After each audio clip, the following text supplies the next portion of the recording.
Wayahrumu sareng haram alaihima ka itu rajul jeung mar'ah naon kasfus sauataini mukakeun dua gogoreng fil khalwati dina nalika sepi li ghairi hajatin bari teu aya pangabutuh illa lihalilin angin sarta anu halal tegesna sarta salaki atawa pamajikan.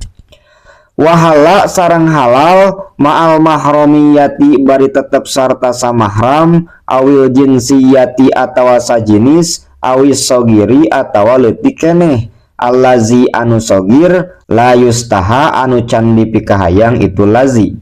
Halal naon nazruma ninggali kana perkara ada anu ngalianan itu ma kana perkara anu tetep baina surati aya di antara bujal warrukbati sareng tuur.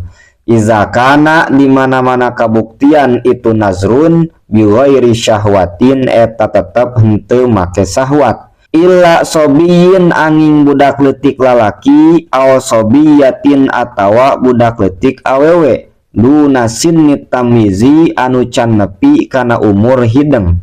Fayahillu atu halal naon nazruhu ninggalina ka itu sobi aw sobiyah ma kana perkara ada anu ngalianan itu ma farjal ungsa kana farjina awewe li ghairi ummiha pikeun salian indungna itu ungsa.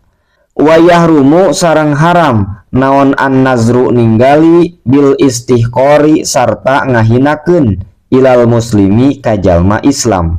Wa sareng haram naon an nazru ninggali fi baitil ghairi ka imah batur bi ghairi iznihi bari teu aya izina itu goer.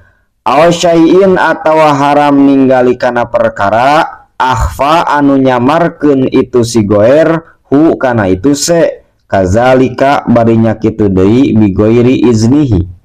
Wa sareng haram naon musyahadatul munkari nyaksian kana pamungkaran iza lam yunkir di mana-mana henteu ingkar itu si jalma aw yu'zar atawa teu diuzuran itu si jalma wa yufarik sareng henteu misahan itu si jalma.